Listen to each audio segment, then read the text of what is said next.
Welcome to your absolute hyper plugged in briefing on the state of the fighting game community. Grab your coffee, pull up your spreadsheets, and turn off your notifications. We are scanning the entire boundaryless competitive landscape. So the last few weeks have been an absolute crucible of corporate tectonic shifts, high-level frame data meltdowns, and community warfare. This is your definitive FGC investigative dispatch for the last few weeks. I'm going to start doing these probably every few days moving forward. I'll probably just do like a quick little briefing every now and then just to keep everyone updated. I know everyone likes to be updated, so I'll just kind of keep you guys updated via YouTube. Enjoy. Alright, so let's start with some of the lead stories over the last few weeks. Let's start with Capcom's third-party paradigm shift. The dust had barely settled at the end of May when Capcom finalized Year 3 of Street Fighter VI by releasing Ingrid, closing out a highly successful season of zoning and space control dominance. But what happened next has completely upended the industry. Capcom dropped an absolute megaton teaser for Season 4, officially confirming that Final Fantasy VII's Tifa Lockhart is entering the Street Fighter universe as the marquee guest character for this season. Tifa's inclusion, the Season 4 teaser trailer, and her character silhouette are 100% verified via Capcom's official social media channels and Tokyo Public Relations Desk. Here's a highly likely rumor. Top-tier data miners who correctly predicted Sagat's frame data have also found asset strings in the latest executable pointing to a dynamic background asset labeled S_Enix_01. And this heavily implies a premium Midgar or 7th Heaven type of stage might launch alongside Tifa. This isn't just another roster addition, it's a fundamental shift in Capcom's corporate strategy. For decades, the Street Fighter mainline IP remained an insular ecosystem. Season 2 kind of broke the ice with SNK's Terry and Mai. But crossing the aisle to Square Enix proves that Capcom is building an all-encompassing platform.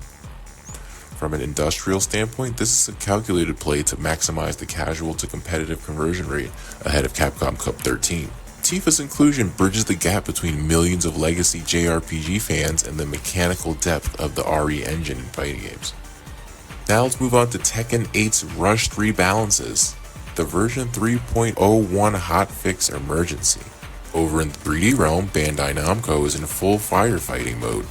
Following the highly anticipated arrival of Kunimitsu in late May to kick off the Season 3 tasks, the competitive ecosystem ground to a screaming halt due to critical unintended engine interactions. The development team was forced to deploy patch 3.01 to fix game-breaking bugs that were severely disadvantaging defensive players. The deployment of patch version 3.01, its accompanying structural balance notes, and bug fixes are fully live on all platforms as verified by Bandai Namco's development blog. The corporate pressure here is immense. With the 2026 Esports World Cup and summer majors looming large like EVO, Bandai Namco's refined balance policy has been put to its ultimate stress test. Historically, the team preferred letting a meta breathe for months, but the immediate deployment of patch 3.01 indicates a massive shift in corporate accountability. They can no longer afford to let the competitive integrity of their flagship title slide when millions of dollars in tournament pool tracking are on the line.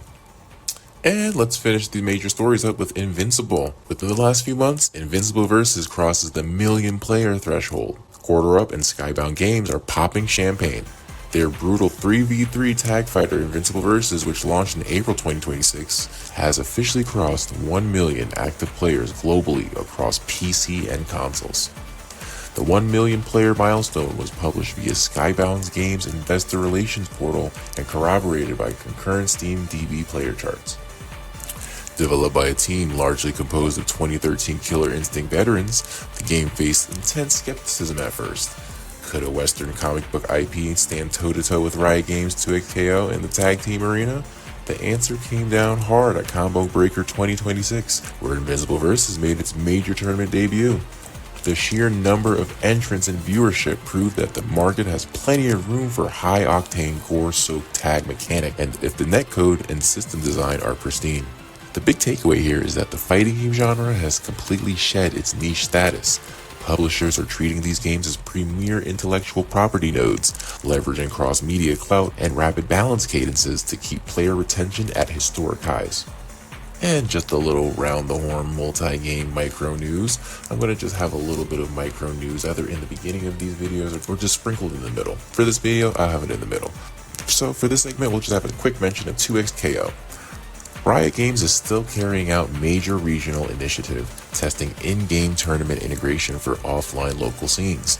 Competitors who check into verified locals through the Riot client are unlocking the highly coveted Blood Moon Akali skin, causing amateur bracket attendance to spike over 40% nationwide in the latest weeks. We just want to mention this. Grassroots infrastructure is thriving as publishers directly incentivize physical local attendance in communities. We love to see locals alive. So let's have the timeline burn, which is just going to be centered around community discourse and volatility in the community. So if you open social media in the last few weeks in the fighting game community, you know the FGC is currently locked in a state of absolute beautiful chaos. So let's just talk about the Mugenization of mainline traditional fighters. The reveal of Tifa Lockhart in Street Fighter VI has ignited a massive ideological war on Twitter, X, and Reddit. Legacy purists are doom posting at an alarming rate, claiming that the inclusion of non-fighting game guest IPs destroys the historical visual identity and world building of Street Fighter.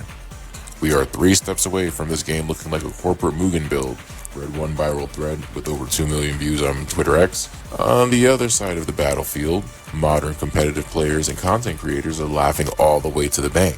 They point out that guests like Terry, Mai, and Tifa bring massive, renewed global interest to the genre, and I can't argue with that.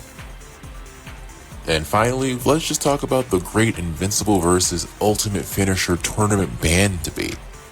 So in the last few weeks, a massive rule set controversy is rocking the tournament organizer discords. Invincible Versus features incredibly graphic, unskippable ultimate cinematic finishers that pay direct homage to the sheer brutality of the Skybound comic series. Pretty cool. But the problem? These animations take up to 22 seconds to complete. At the last major combo breaker, several pro players deliberately closed out games using these hyper-extended animations solely to tilt their opponents. TOs are openly complaining that across a 1,400-player open bracket, these sequences add hours of delay to the tournament schedule.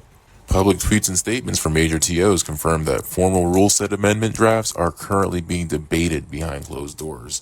So overall, the friction between legacy competitive traditionalism and mainstream commercial evolution is at an all-time high. The FGC wants that big corporate money, but it is fiercely resisting the structural adjustments that come with it. Alright, that wraps up your FGC briefing for today.